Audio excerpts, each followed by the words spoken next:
Nouvel examen. Le 20 octobre 2001, la chaîne judiciaire Court TV annonça que des tests ADN allaient être effectués sur les restes de Mary Sullivan. Thomas Riley, représentant de l'État du Massachusetts, annonça à la chaîne qu'il avait ordonné l'expertise suite à un questionnement légitime de la part des familles.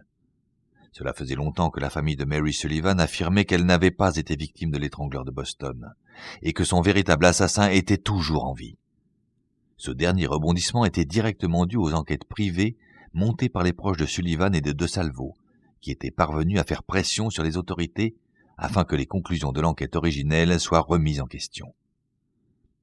Une semaine plus tard, le vendredi 26 octobre 2001, l'agence Associated Press rapporta l'exhumation du corps d'Albert DeSalvo, qui fut autopsié le lendemain, dans le but de prouver son innocence et de tenter d'identifier son assassin. James E. Stars, qui enseignait la médecine légale à l'université George Washington, fut placé à la tête de l'équipe scientifique à qui fut confiée l'autopsie. Stars s'était fait connaître par son travail sur d'autres cas célèbres, notamment les meurtres à la hache de Lizzie Borden, le kidnapping du bébé Lindbergh et le hors-la-loi Jesse James. Il déclara à l'agence de presse « Toutes ces années, cette famille a accumulé les frustrations concernant la mort d'Albert DeSalvo et l'incapacité des autorités à mettre la main sur son assassin. » Le jeudi 13 décembre 2001, Court TV annonça que l'ADN relevé sur les restes de Mary Sullivan ne correspondait pas à celui de DeSalvo. James Stars donna une conférence de presse durant laquelle il déclara « Nous avons trouvé une preuve, et cette preuve ne peut et ne doit pas être associée à Albert DeSalvo. » Il précisa bien que cette preuve ne permettait que de blanchir DeSalvo de l'agression sexuelle. Sans aller dans le détail des analyses, il dit aux journalistes « Si j'étais juré, je l'acquitterais sans la moindre hésitation. » Casey Sherman, qui avait toujours été persuadé que ni sa tante ni les autres victimes n'avaient été assassinées par Albert DeSalvo, déclara que les découvertes de Stars lui redonnaient espoir. S'il n'a pas tué Mary Sullivan, malgré ses aveux détaillés, alors il n'a tué aucune de ses femmes. Sherman dit aussi aux journalistes que la police avait bien trouvé un suspect principal pour le meurtre de Sullivan, mais qu'elle l'avait laissé tomber après les aveux de DeSalvo. Sherman demanda à la police de chercher le véritable tueur, qui d'après lui est toujours en liberté en Nouvelle-Angleterre.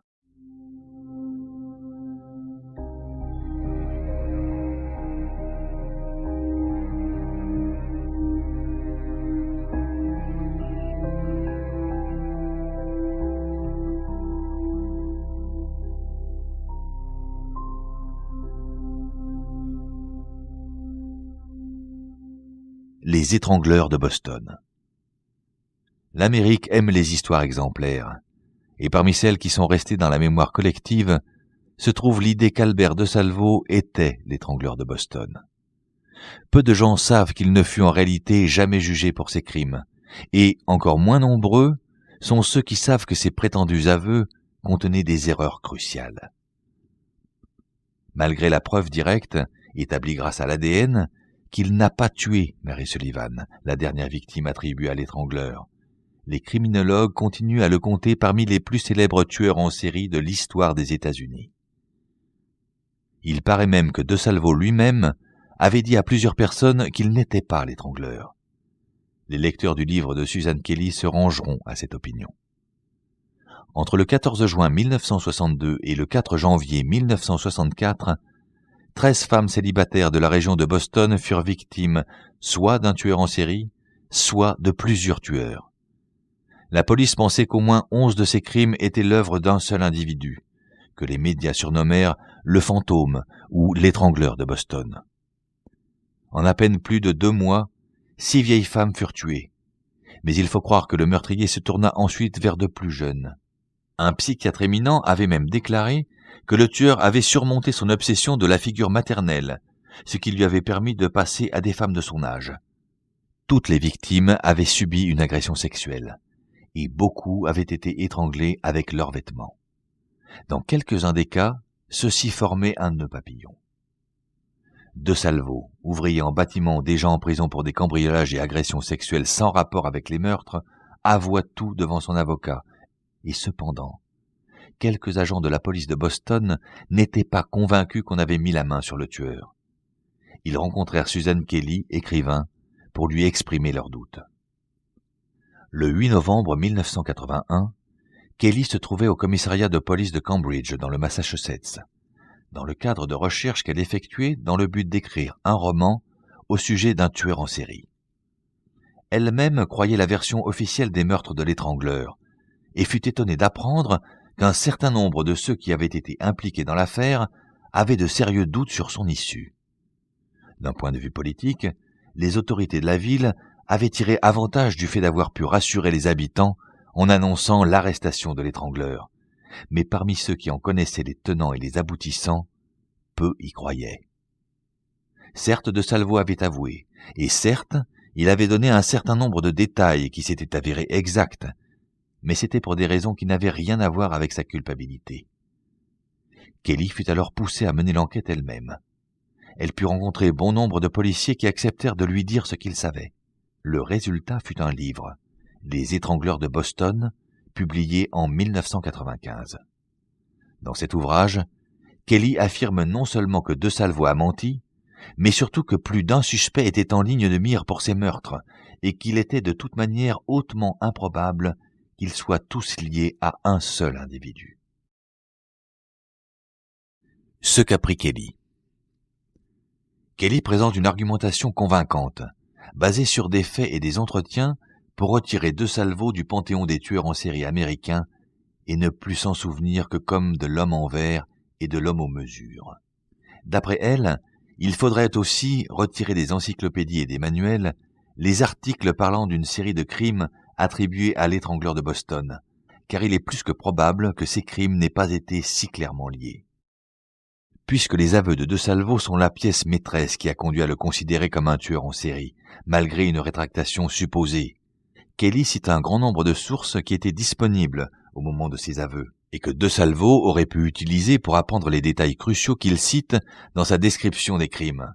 Articles de journaux, fuites de la part des enquêteurs, informations rassemblées par Albert lui-même dans le cadre de ses propres cambriolages, informations divulguées par les enquêteurs eux-mêmes dans l'impatience de voir l'affaire se clore, et possiblement informations de première main qui auraient pu lui être données par son compagnon de cellule, Georges Nassar.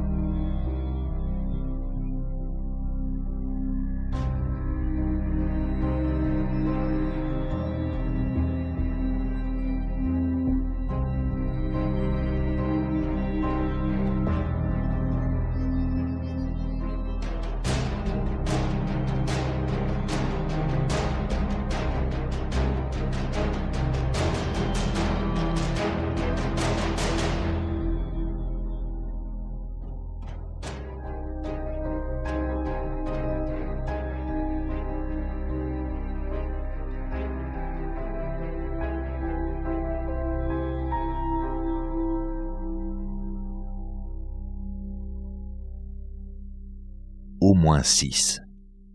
Selon Kelly, le vrai problème de l'affaire de l'étrangleur de Boston vient de ce que d'un crime à l'autre, la méthode variait bien plus que ce que voulaient bien laisser entendre les rapports de police. Kelly fournit un résumé des différences les plus flagrantes. Il n'y a absolument aucun rapport entre le meurtre presque délicat de Patricia Bissett, qui fut allongée dans son lit et bordée, l'épouvantable profanation du corps de Mary Sullivan, dont l'assassin avait voulu non seulement dégrader sa victime en lui enfonçant un manche à balai dans le vagin, mais aussi railler quiconque la découvrirait en plaçant une carte de vœux entre ses pieds. Une femme avait été poignardée mais pas violée. Une autre oui, puis étranglée. L'une avait été laissée à terre dans une pose obscène. L'autre était allongée dans une baignoire. On avait retrouvé des mégots de cigarettes sur certains lieux, mais pas sur d'autres. Ce ne sont bien sûr pas des preuves irrécusables.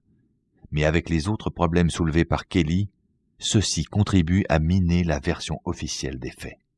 En 1973, De Salvo était tué à coups de couteau à la prison de Walpole. La veille au soir, d'après ce que l'on sait, il avait téléphoné à un psychiatre de sa connaissance, lui demandant de venir le voir le lendemain parce qu'il avait quelque chose à dire, et ajoutant qu'il serait bon qu'un journaliste soit présent aussi. Mais l'entrevue n'eut jamais lieu, car De Salvo fut tué cette nuit-là par un autre prisonnier. Le psychiatre n'avait jamais cru De Salvo responsable des meurtres.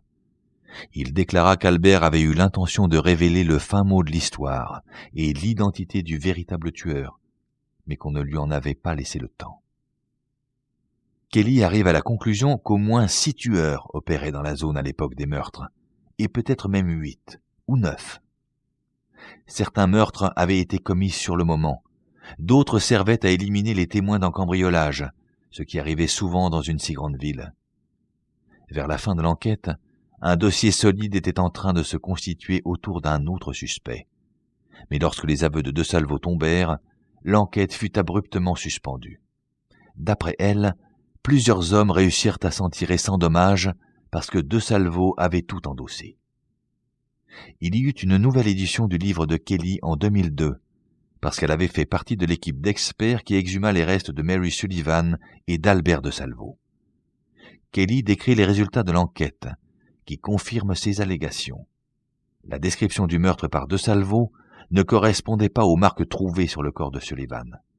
Donc, il s'était trompé, bien que personne n'ait pris la peine de vérifier ses dires en 1964.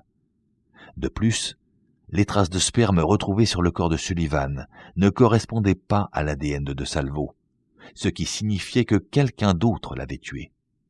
Ces résultats remettent en doute l'intégralité de ses aveux. Un jour peut-être, encyclopédies et manuels reconnaîtront l'étendue du travail effectué par Susan Kelly et corrigeront l'erreur. De Salvo n'avait jamais été condamné pour ses crimes et aucune preuve tangible ne vint jamais corroborer ses aveux. Kelly fournit suffisamment d'autres preuves pour les mettre en doute. De Salvo avait des raisons d'endosser les meurtres, et un aveu seul ne devrait pas être pris au pied de la lettre dans le cadre d'une enquête sérieuse. Mais les mythes ont la peau dure.